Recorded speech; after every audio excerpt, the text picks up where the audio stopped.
Heyo, welcome to the audio commentary for Design of Darkness, Book 1 in the Tides That Rain saga. I'm author Artie Pyers, here to highlight some of my favorite aspects of writing this novel, as well as sharing some tidbits from behind the scenes. There will be spoilers ahead, so please do not listen to this commentary until after you've read the book. Without further ado, let's dive right in.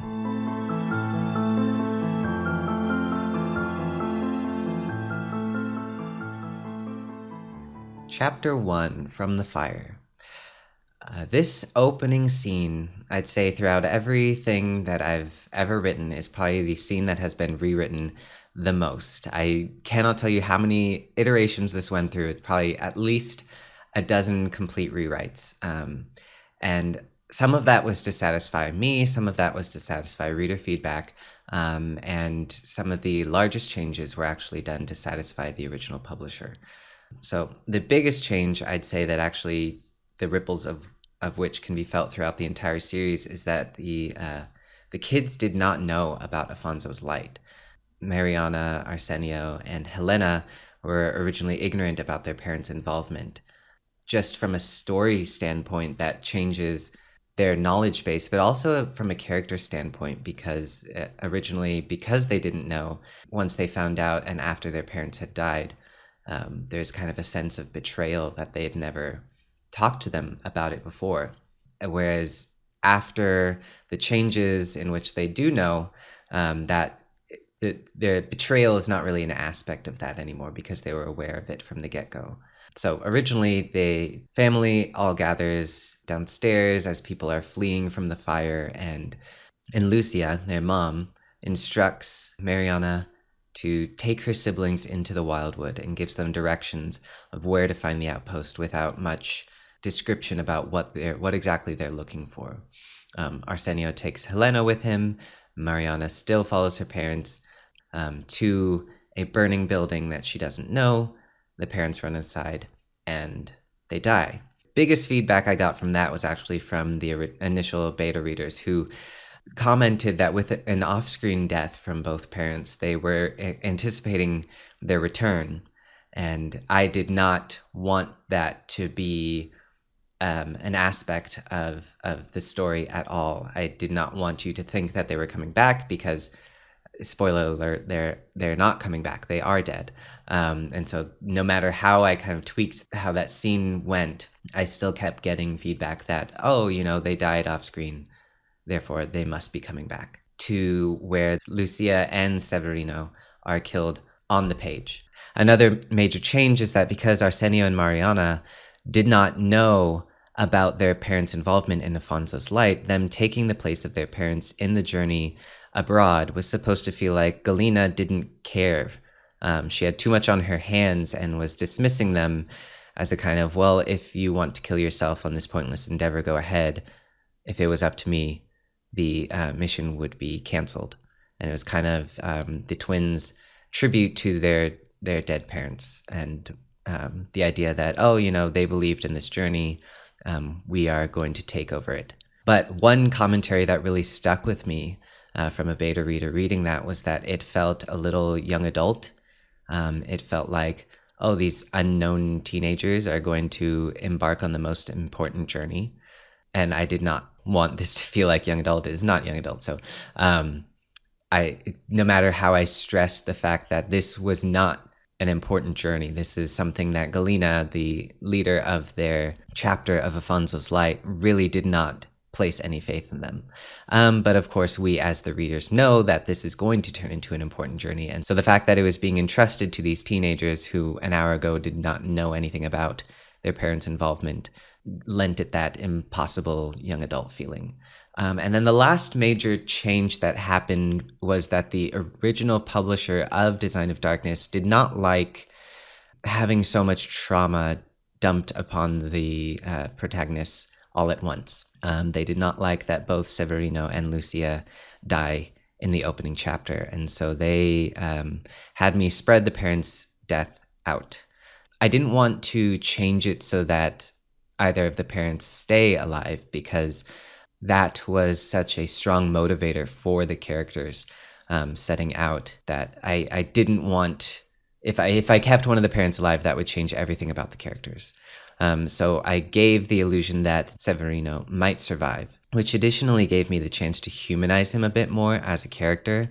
I did see that with both parents dying so early on, all of your characterization is given through twins and Helena kind of reminiscing about their parents. And so that does lend itself to a nostalgic lens over these characters that you barely get to meet. With the added couple scenes of having Severino around, I could make at least one of the parents a real character.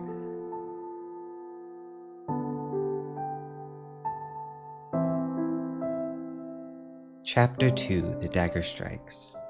With so many point of view characters, it became important to stagger their inciting incidents so that I wouldn't overwhelm the reader. Kaori has his setup in the first chapter with becoming the Emperor, but this is where we really get the first introduction into the wider Nokara story by way of the Jade Dagger assassination. I really like this scene because it sets up so many events to come while establishing a mythos around the character of the Jade Dagger, who we won't really get to meet until subsequent books. Also within this chapter, we get our first story reveal, which is that Helena survived the attack on Corvus and Rio. So this means all three Avila siblings survived, which I feel like there are different levels of shocking reveals within a story. You can't have them all be, complete reversals, or else that gets kind of tiring. This is kind of a soft reveal. We don't see Helena die, we get a description of it from Arsenio.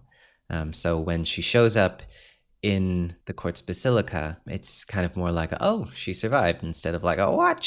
I thought she was dead. This also, this first scene with Helena establishes the Quartz Basilica as a main location throughout the series. I love the visual aspects of establishing a world.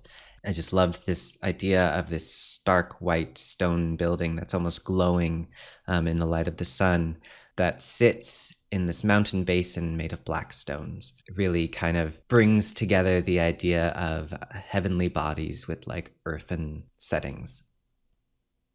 I love gentle character introductions as much as impactful, bold introductions. In this chapter, through Arsenio and Mariana boarding the Flaming Virtue, the character roster is expanded to include Red Thumb, who's one of my favorites throughout the series, and Lenora. These are gentle introductions that kind of just happen within scenes that are about other characters. That's juxtaposed to an in-your-face introduction like Captain Elwyn Hadley, who is the center of the scene that involves him.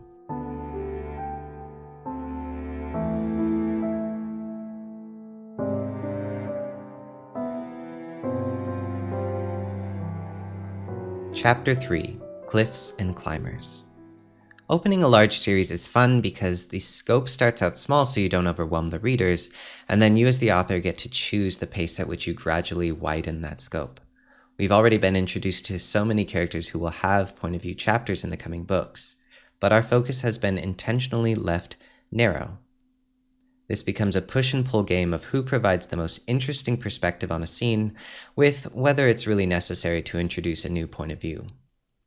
Up until this point, Mariana and Arsenio are still together, but I wanted to get the reader used to them having separate voices. 1, to differentiate them as characters, and 2, so that when they do split, we haven't been used to sticking within either twin's mind.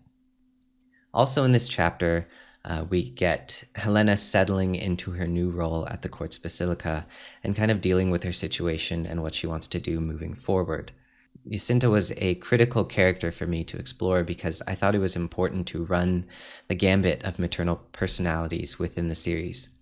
The Avilas have lost their mother, and the twin story is devoid of maternal figures completely. Emilio's mother is present, but she's not necessarily maternal because she's so focused on her responsibilities to Afonso's light, which necessitates sacrificing some of the more nurturing aspects of parentage for a worthy cause, but there's not enough bandwidth for her to be both. Meanwhile, Helena is newly guided by Jacinta, who is someone who reflects what she just lost, and is actively interested in both protecting Helena and teaching her.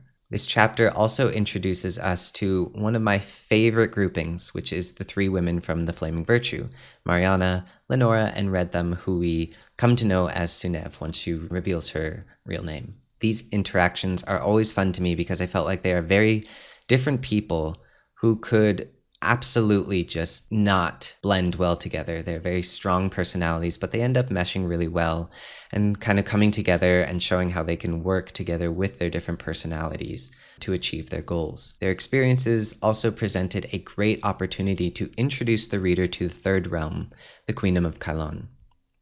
Having new or relatively new characters to a location allows for more explicit world building than a character in their existing surroundings, right? Someone who lives in their home is not going to be looking at all the details of their home because that's very familiar to them. It's become mundane.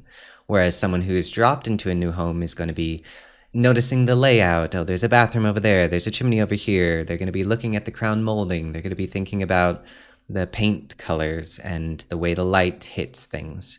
So it's a really nice way to give the reader the lay of the land without it feeling like I'm just dumping details about the world on you.